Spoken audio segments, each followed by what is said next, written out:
Like, is there going to be people walking on the street with like VR helmets, or the new Google Glasses thing, to where there's Yeah. like stuff in front of your eyes, and how much will that remove people from other people around them? That's the question.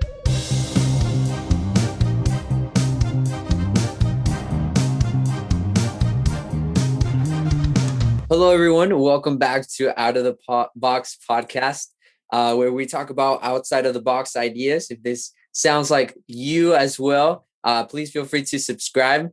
Today, we're moving away a little bit from the morality and religious aspects into the VR world. So, this is one of the topics that Steele and I had thought about talking about, just because it's something that's still being processed as we speak. And, we've seen a couple of examples in the past couple of years of people who have bought VR or have had some experimentation with it. Still to this day, it's still very expensive to have it in every home. But I'm pretty sure in the next couple of years, we'll see something more portable, something more inexpensive, so that everyone can afford uh, to participate in the VR world. So, yeah, if you want to kick it off, Seal, what are you thinking?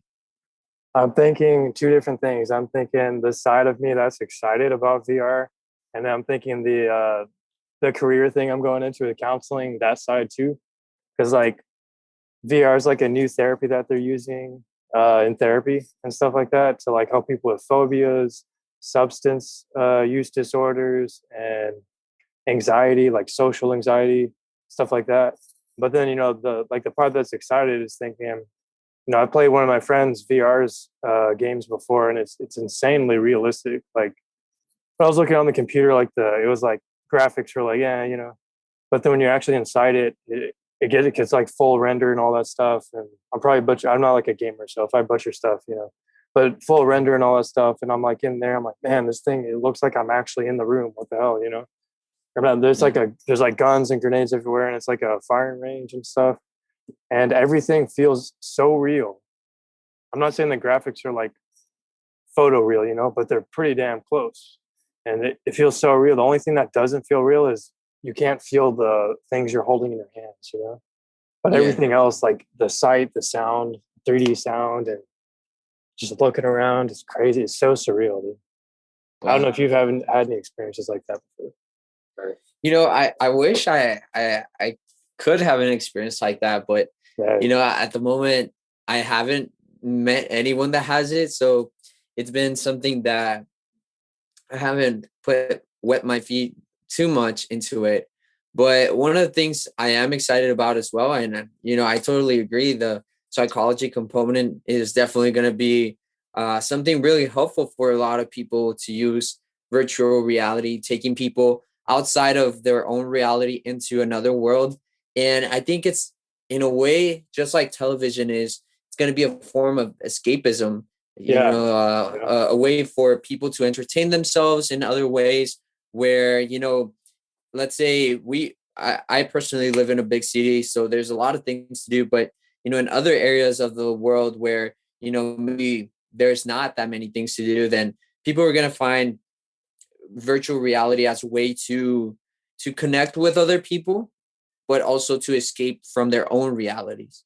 Right. So to some degree, creating, a personal reality that is located in another, in the virtual world. And so we kind of see it nowadays, with people being in their phones, right? A couple years ago, one of my friends had told me that a third of our life we were going to spend it looking at a screen. And more, I start to see that to become true. When we wake up, one of the things that a lot of people do is check their phone, check what notifications we have going, like who contacted me, is there something I need to do? And already then and there, we're looking at screens. And so VR is going to be another platform, I feel, where the internet is going to connect with this new technology to expand people's escapism in Yeah.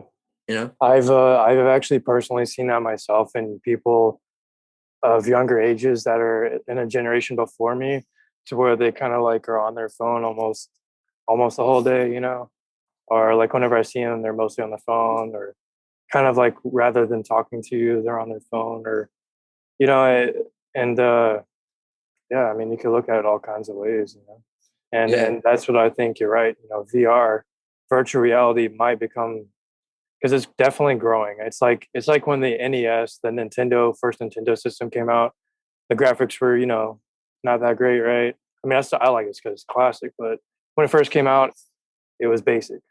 Just like VR right now, it's in its kind of like beginning stages, but it's going to grow just like the Nintendo system grew into like Xbox 360 and Xbox One today.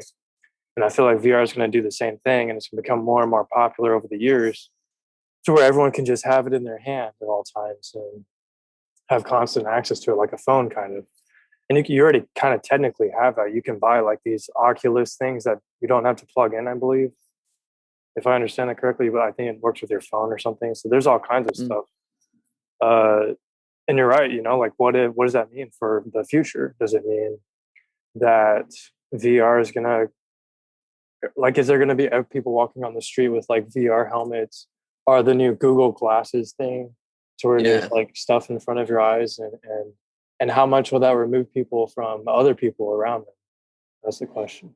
Yeah. And I think, I mean, just like social media has made it possible to connect with other people in the world, right? To meet, somebody in France that likes, playing Xbox just like you, but you never would have met if the internet didn't exist or social media didn't exist. So I think in many ways it's going to expand the possibility to meet other people in various parts of the world, but at the same time, you know a lot of the things, the traditional things that, talking to people, meeting people, that's, I think, going to evolve as well. And I Right. think there's going to be some sort of culture clash between the younger generations and the older generations. I mean, we've seen it throughout time. A lot of people, thought the internet, was bad, right? And Right. Books. Yep. and you can pull a lot of bad things from it, but there's also some good to it. And I think so there's going to be the same thing, some good and some bad to all types of technology that arise from the future. Right. And one of the problems that, that you were mentioning was, that aspect of being separated from other people while still being connected. And I think it reduces the barrier between getting to meet someone, just Mhm. because you don't have to show your real face, right? I think virtual reality, you can create a character, and say this is RJ27, and you set it up with, a warrior helmet and, you know, gangster clothes or whatever. Right. And that's a representation of you in the virtual reality. So now you don't have to show your face. And so you can meet other people and without them judging you for how you look or how you are, which in some degree could be good because they actually meet you for the person that you are.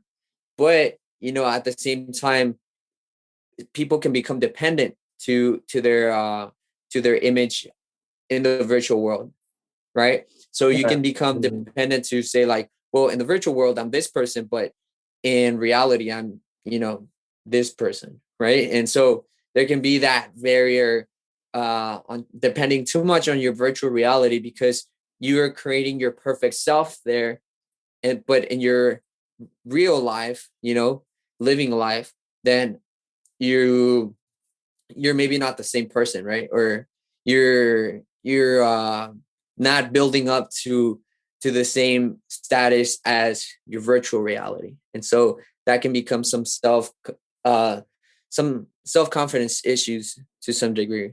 Yeah, definitely so. And then I like what you mentioned about maybe people not being as interactive, because I pulled up this right here, some 2020 reports about loneliness in America, and it's saying, and you can see here, I don't know if you can see it, but it shows that like younger generations are lonelier than older generations. Nearly 8 in 10 Gen Zers, 79%, and 7 in 10 millennials, which is 71%, are lonelier versus only half of boomers. So I think it's pretty fascinating. And I wonder if technology plays a does that role. like, is that how they feel, that they feel lonely, Yeah, or and that's the thing with these self-report type deals, and I haven't looked into the background on it, so I'm not going to claim anything, but it could be that they might have done a self-report like, do you feel lonely? It looks like there's a scale on the top there that they probably used for this. But like I said, I literally just pulled this up, so I don't want to like say anything and make any claims I'm not sure about, but I do think that's fascinating. That 79%, which is, I mean, that's basically almost 80% compared to 50% of previous generations. So the most recent generations are lonelier. And yeah, my they question feel lonely. is that because, because of technology? Is it because of cell phones? Is it because of this or that? But then, people, there's like a meme I saw where it had someone reading a book, someone on a cell phone, and then someone doing something else even more futuristic. And basically the argument was like, well, people used to look in books all the time and people thought that would make people lonely. Now it's just cell phones. It just kind of, so I don't know. That's the question. Do you think is it mass hysteria? Are we trying to blame everything on the cell phone? Or does it actually make a valid point? Could the cell phone be making people more lonely because it's decreasing social skills and social interaction? And what do you think Yeah. about that? Well, I think it really comes to where are people spending their attention, right? And I think more and more the younger generations are spending more time online, without, other than being with people, right? They are with people virtually, but they're not with people physically, Right. right? And so I think their attention is drawing more to finding groups of people online that match who you are, right? And it's understandable because, to some degree, we want to feel welcome. We want to feel part of a pack, of a group. And social media has made it possible to find people that do like the same things that you do like and have the same interest. And so I think that's, to some degree, I think you could argue it in both sides, to be honest, that there is a lot of people online and you can find people, and so there's no reason to feel lonely. But at the same time, I think in terms of social skills, I think a lot of people are just like defaulting to just texting, or not even communicating as we used to communicate before. And so there's a lot of things, communication wise, that I feel are definitely being lost, as we transition into a more virtual world. Right. And I can add to that because I guess over the past 5 or so years, I've heard different things from different people, like professors, books, classes, like things like I've heard that some people are like addicted to their phones. I've heard that been thrown around to where they can't stop using their phone, or they get anxiety when they lose their phone, or they're just constantly on it. I've also heard things about studies being done. But like I said, this has been the past 5 years, so there could have been new studies done. So I'm not going to argue either which way. But I've heard one study say that technology has actually enhanced communication in a sense that it's brought more people together, kind of like what you're saying. People that wouldn't normally be able to be in contact with each other due to living in other countries or other states or other cities or other life circumstances now have the option to interact on social media. And that's, I could even look at that anecdotally and say, yeah, that's true from my experience and from other people's that I've heard. Yeah, that makes sense. People can connect anywhere online now. It's compared to before where there was no internet. So it's like, it almost seems like in that sense, we would be less lonely. But I know me and you have studied in our communication studies degrees and classes that social interaction through text is a lot different than in person. Like, like I don't even want to throw some of those differences out there. Like, what's so different about it, about being in person, Yeah. I think when you're in person, it adds the aspect of, everything that comes with it. Could they judge me? Could they not? Am I going to be liked? Am I and for a lot of introverted people, that can be very anxiety building, right? Yeah. And so I think the virtual world takes off that conflict, or that, you know, I guess, what's it called? Social Kind of like, anxiety. yeah, the social anxiety of having to go through that scenario. Nowadays, you if you do use the bus again, you know, people are just on their phones. But before, since people didn't have a way to, create, do something, Yeah. you know, with their time, then they would just speak to the person right next to them. And it's crazy because what if the person right next to you has the potential to change your life? Yeah. Yeah. What if the person next to you ends up being your future wife or husband, or what if Yeah. a business partner or an opportunity? And that's what I like the bus scenario, because it makes me think, that's true. Like people literally did not have cell phones, a decade or so ago, right? It wasn't that mainstream. But now, for the very first time in human history, everyone has this device that they're on, and it makes me think, yeah, like I could see how not having a cell phone would definitely increase the chances of a social interaction, because you don't have anything else to do except read a newspaper or magazine. But there's not everyone has that either, so you just sit there, and then you might look around, you might accidentally make eye contact with this person, and then that might initiate a nonverbal that leads to a verbal conversation. Like that's how it happens. Eye Hmm. contact is like the starter of almost every interaction. Yeah. And, Yeah. it could also be debated from the other side that, you know, well, what if I meet someone, like, let's say, for example, in my case, Yeah. how I met my girlfriend virtually, Yeah, and it works there it too. ended up for some reason being like a really good match. And I was always skeptical about meeting people online and things like that, just because you never know who might be up there. But I think the internet has evolved and matured to a point where virtual dating is actually for what it is. And there, of course, are certain platforms that are for different things, right? But for the ones that are a little bit more serious, that can definitely lead to a potential relationship.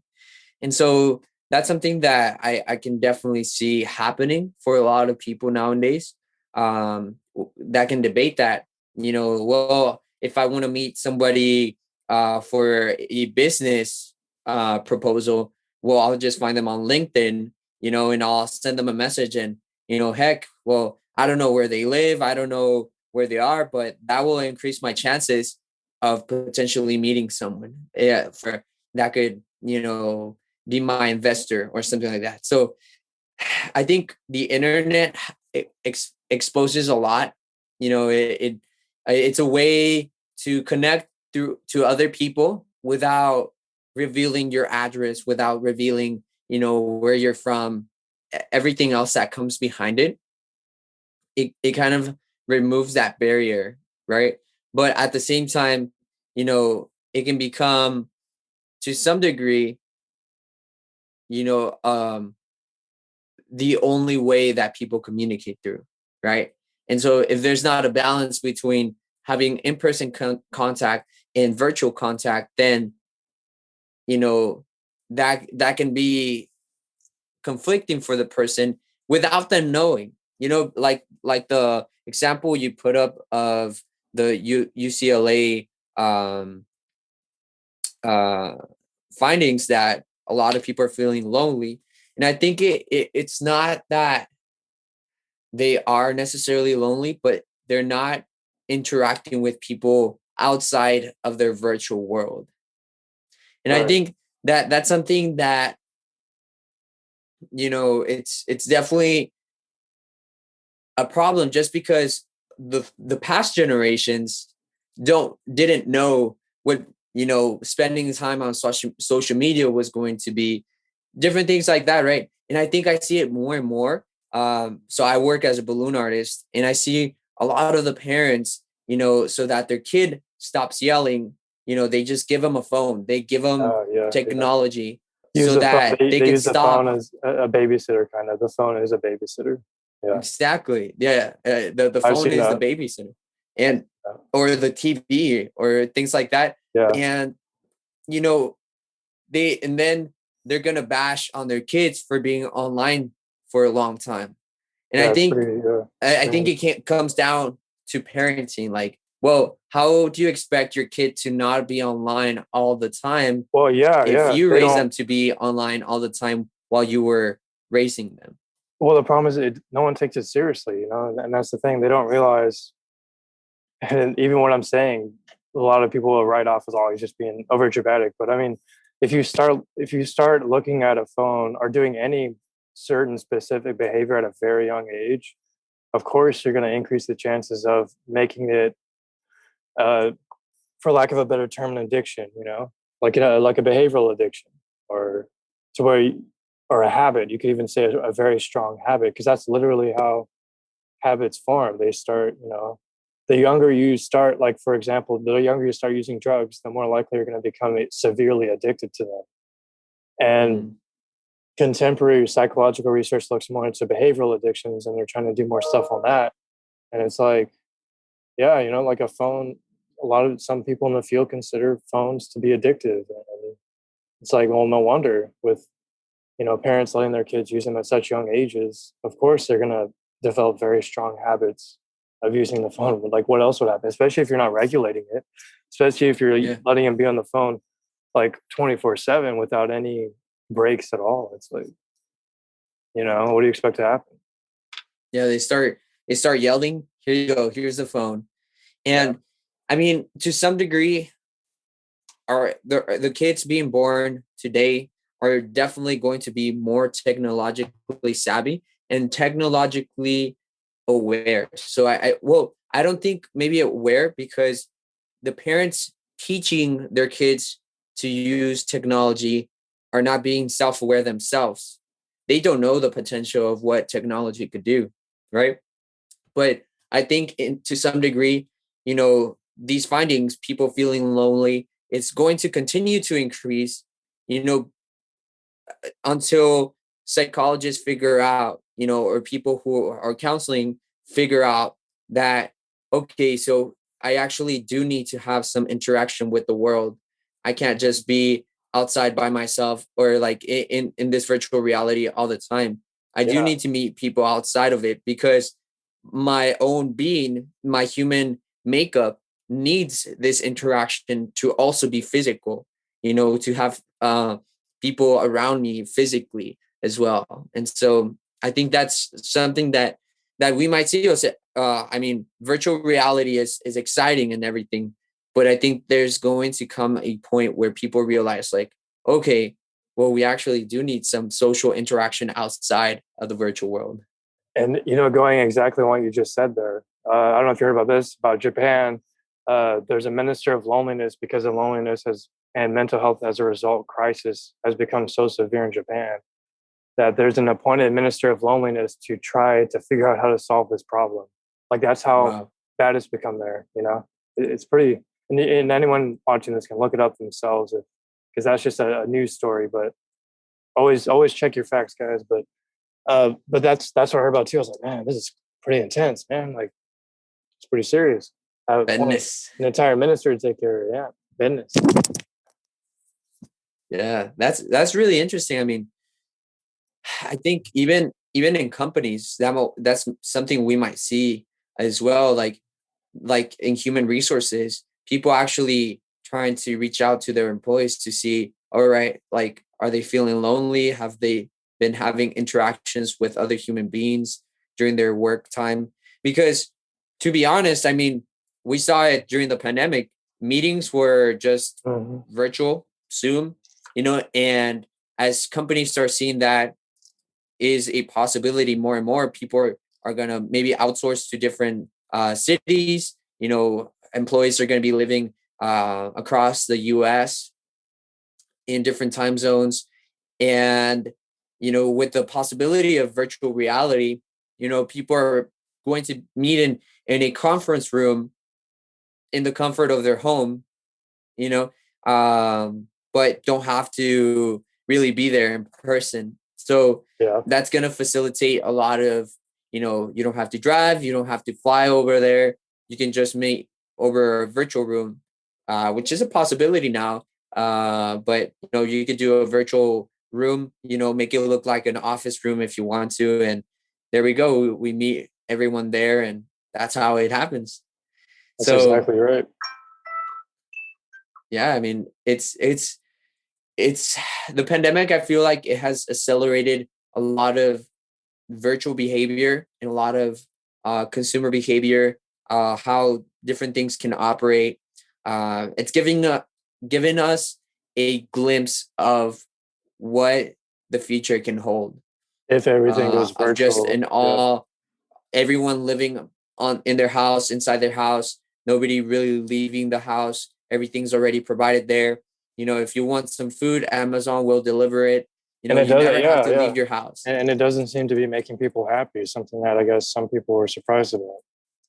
Yeah, If you because look at and it's what's interesting being said. because when you find there's some research to this, and I can't pinpoint a specific research event, but a lot of scientists are finding that you actually need to go through struggle, and you actually need to work hard to actually be happy.